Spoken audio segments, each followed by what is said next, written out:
Raziel's sword, extending his arm to strike down evil. I'll be Raziel's cup, offering my blood to our mission. I'll be Raziel's mirror where my enemies behold me. Let them see his face in mine. I hereby promise I will serve the angels' courage. I will serve the angels' justice, and I will serve the angels' mercy. Until such time as I shall die, I'll be Nephilim. I pledge myself in covenant as a Nephilim, and I pledge my life and my family to the clay of allegiance. What's up, guys? Welcome back. This video will be a little bit different as I am starting to be more active on this channel. Kind of like the content will morph with it as I'm trying to figure out what exactly it is that I want to do with this channel. But anyway, so be prepared for content that is not makeup related.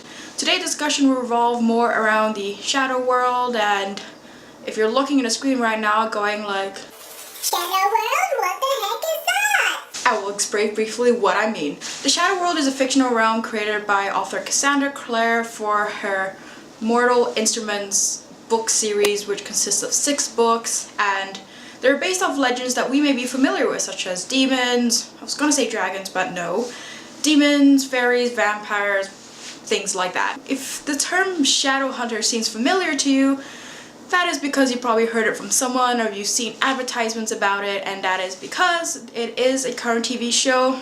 But anyways, it is a TV show that came out earlier this year and is amazing.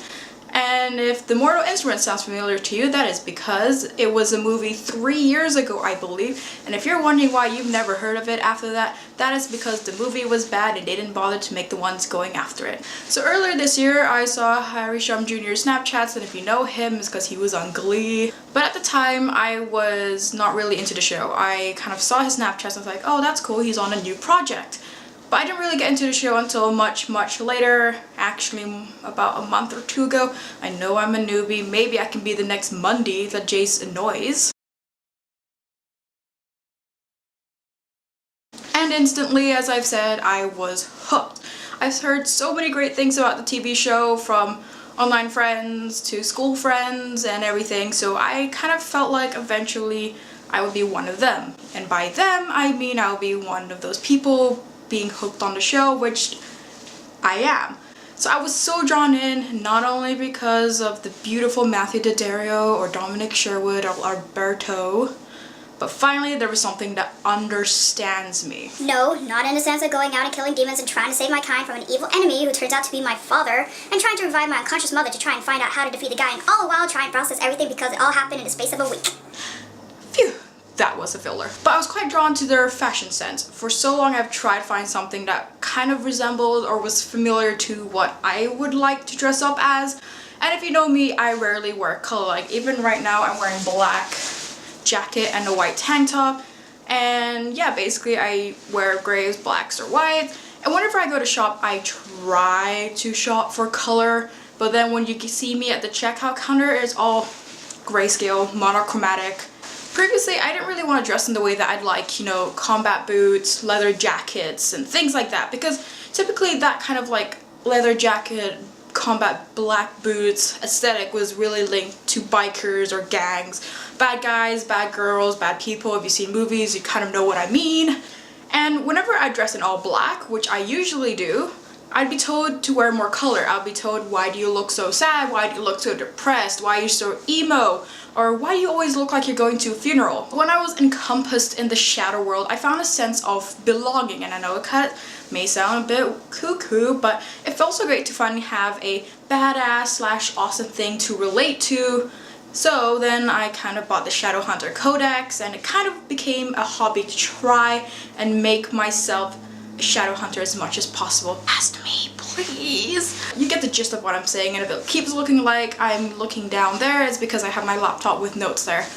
I had no time to memorize, but I really wanted to film this video. Anyways, the topic of Shadowhunters and the Shadow World and Nephilim Season 2 Shadowhunters comes out January 2nd on Freeform, which I think is only available in the US, sadly.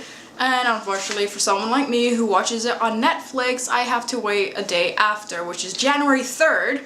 But that's good. I'll just have to stay away from the internet for 1 day. I think I can do that. But because I'm the impatient loser that I am, I really cannot wait till January 2nd or January 3rd for Season 2 to come out, to find out what happens after where Season 1 left off. And if you know me, Season 1 left off on a massive cliffhanger. with Jocelyn waking up, Jace going with Valentine's. So I decided why not try to read as many of the books in the series until January 3rd. As you can see, I am on book 2, which is City of Ashes, and I am kind of only here, which is about halfway through. I'm on page 200, or maybe just a bit under halfway through. But yeah, I got a lot of work cut out for me.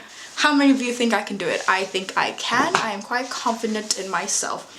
If you too are a fellow Shadowhunter fan, tell me, what are you most excited for season 2? And if you haven't, I highly suggest that you guys get into the show. It's really, really good. The actors are so great, the cast is amazing, and it's so much better from what had happened to the movie, which was unfortunate. But you know, it always happens, book to movie adaptations are really hard to do, especially with something as cool as this. But I really love what the directors and the writers have done with the show, and I'm so excited for season 2. And yeah, and if you've read the series, what are your thoughts on it?